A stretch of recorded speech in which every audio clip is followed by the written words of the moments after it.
Shalom. First and foremost, I'd like to give all praises, honor, and glory to Yahweh, Bahashem Yahushai, Bahashem Kakodash. Double honors to the elders and the apostles and great millstone that rule well, and peace and salutations to the elect of Israel. To you I say Shalom. Lord willing, this lesson is edifying to the flock of Yahweh, Bahashem Yahushai. Second Ezra chapter 9, verse 1. He answered me then and said, Measure thou the time diligently in itself. And when thou seest part of the signs pass, which I have told thee before, then shalt thou understand that it is the very same time wherein the highest will begin to visit the world which he made. And how do you measure the time? Is by watching out for the prophecies, man, written in the scriptures, man. And when thou seest part of the signs pass, the signs being the prophecies, man. Prophecy going into the word, when you break down the word prophecy according to the etymology of the word, we got to go into the words that we speak. You got to understand the words that you're speaking, right? Majority of our people don't understand what they're saying or what words mean. So when you go into the word prophecy or prophesy or prophet, it really means to speak before it happens. And that's what the Bible is full of, man. The Bible is full of prophecies that the Lord really gave to us so we can understand what time we're in. And the time that we're living in is the end.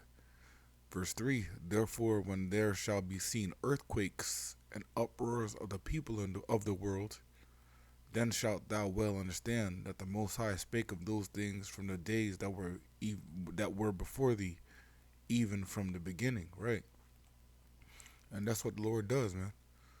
The Lord is so cold, man. He'll tell you what he's going to do before he does it. And you can't alter or change what's going to happen, right? You can't, really can't upset prophecy, man. Salakia. Jump over to the book of Isaiah, chapter 41.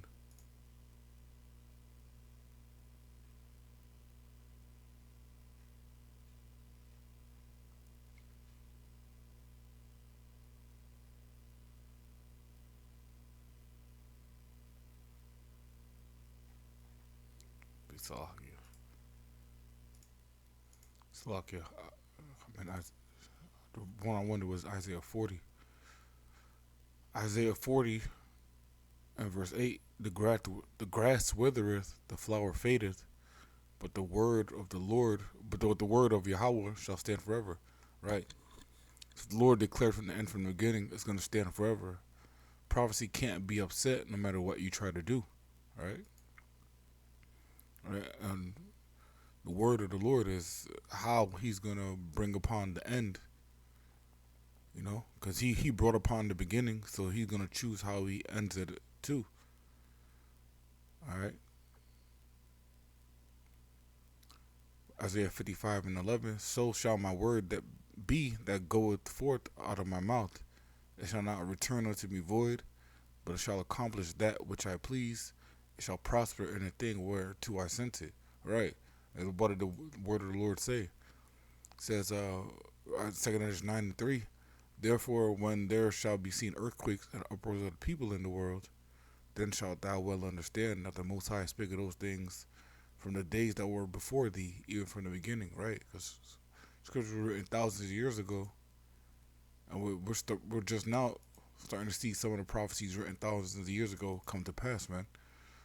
You know, and there's always been earthquakes, but wars and rumors of wars, famines and pestilence. There's always been that, but it's ramping up on a different level, man. On a worldwide level, man. Especially now that we have the unicorn, the internet is being declared and broadcast throughout the four corners of the earth. Isaiah 40 and 6, declaring the end from the beginning and from ancient times the things that are not yet done, saying, My counsel shall stand, and I will do all my pleasure, right? The things that we're seeing on the earth is all the will of the Lord, man. Every single thing. All right, so now let's want to go to Afghan earthquakes killed over 2,400 people. Taliban say as deaths mount, and this article is from October 8th, right? So October 8th Afghanistan was hit with a 1 6.3 magnitude earthquake, right? There were, and so then after that, this happened day, October 11th. Afghanistan hit by second strong earthquake in days. Another 6.3 magnitude earthquake strikes Herat province days after deadly earthquake kills an estimated 1,000 people. Now, this estimate was from back on October 11th, right?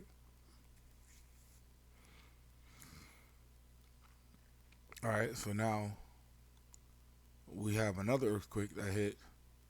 This is from October 15th. A shallow 6.3 magnitude earthquake struck Sunday northwest Afghan of the Afghan city of Herat. So Herat was hit twice. The quake hit at 3600 0336 I want to say during mountain time. Whatever. It really doesn't matter. It's just the time, right?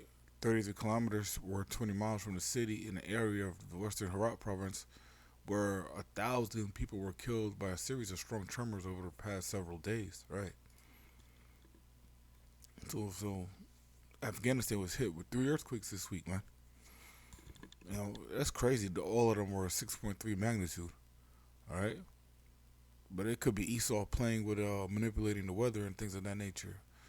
Because they say that dude, Nikolai Tesla, had an earthquake machine, man. He had a machine that could manipulate frequency and cause earthquakes, all right? But nonetheless, this is all the will of the Lord. This is the judgment of Yahweh Shem Yahushai. And we got to go. Afghan mother loses all seven children in quake, right? And that's so. What are the odds of that, man? That's judgment, man.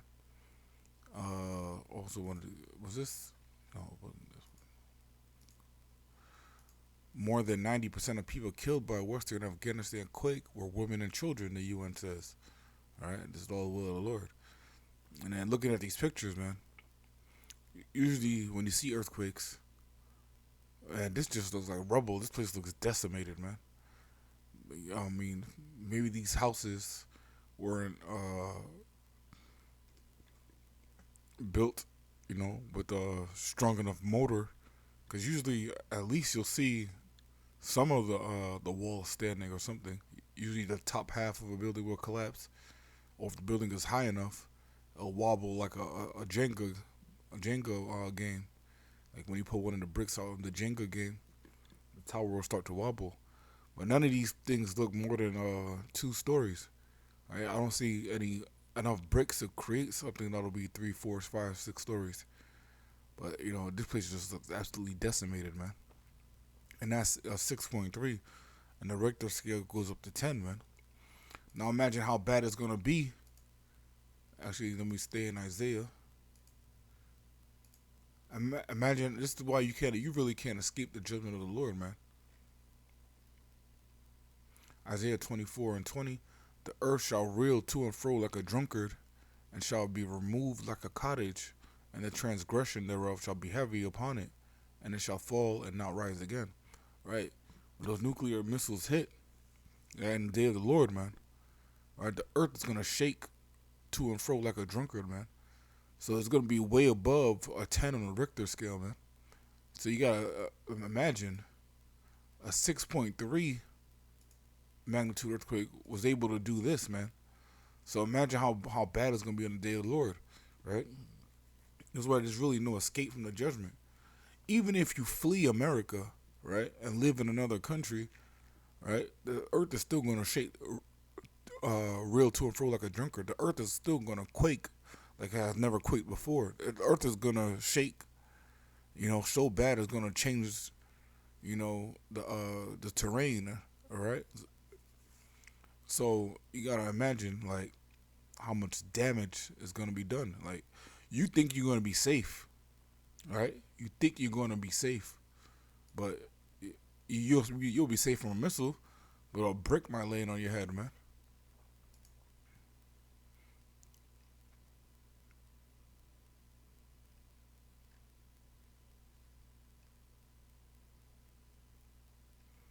Amos 5:18. Woe unto you that desire the day of the Lord. To what end is it for you?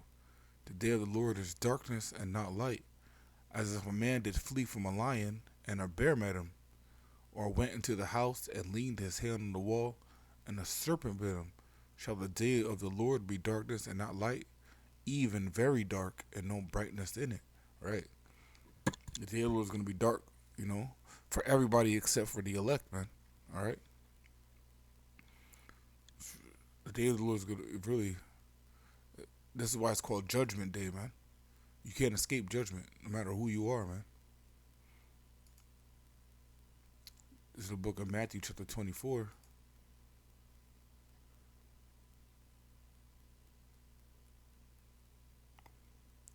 Starting at verse 3. As he sat upon the Mount of Olives, the disciples came unto him privately, saying, Tell us, when shall these things be? And what shall be the sign of thy coming and the end of the world? And Yahushua answered and said unto them, Take heed that no man deceive you. For many shall come in my name, saying, I am a Mashiach, and shall deceive many. Right? And we had a bug out at camp last week claiming that he was, he was Solomon, he was Mashiach, he even, was a bug out man. But that's just the first of many, man. That's just the first of a lot of people going to be coming in saying, claiming to be, anointed or, but if you're part of the elect, he won't be able to deceive you, or they won't be able to deceive you more accurately, right? Lord willing, part of that number. Matthew 24:6, and ye shall hear of wars and rumors of wars. See that ye be not troubled, for all these things must come to pass, but the end is not yet. And we're starting to hear wars and rumors of wars now, man. Right? Now we got warnings from a U.S. official or a former U.S. official that now the country Armenia might get invaded soon, man. All right, so that's a rumor of war. That's it right there, man. That's just one. For all these things must come to pass, man. But the end is not yet. Verse 7, For nation shall rise against nation, and kingdom against kingdom, and there shall be famines and pestilences and earthquakes in diverse places. All these are the beginning of sorrows, right? Mother loses all 7 children in a quake. That's just the beginning of her sorrow, man. All right? Afghanistan's Taliban government and international organizations estimate more than 2,000 people were killed across the region during an earthquake. According to UNICEF, over 90% of the victims were women and children. This is just the beginning of sorrow, man. All right, and then you get hit by a third earthquake in a week, man, and all of them 6.3 on the Richter scale, and it does terrible damage because this is an image from the second earthquake, and this place looks absolutely decimated, man. It looks like a bomb went off, man, because but this could be after they pile up all the bricks, but it's weird. It's weird. This doesn't look right. At the end of the day, is that a door? Is that a window? A random window right there? They probably now you get hit with a third one. Early Sunday Northwest, you get hit with a third one, man. The Lord is not playing games, man. You really can't skip the Lord, man. All right, but I'm going to wrap it up with that. Lord, when this lesson was edifying, again, I want to give all praises, honor, and glory to Yahweh, Bahashem, Yahushai, Bahashem, Kakodash. Double honor to the elders and the apostles, the great millstone I rule well. And peace and salutations to the elect of Israel. Until next time, I want to say Shalom and Abad Babal.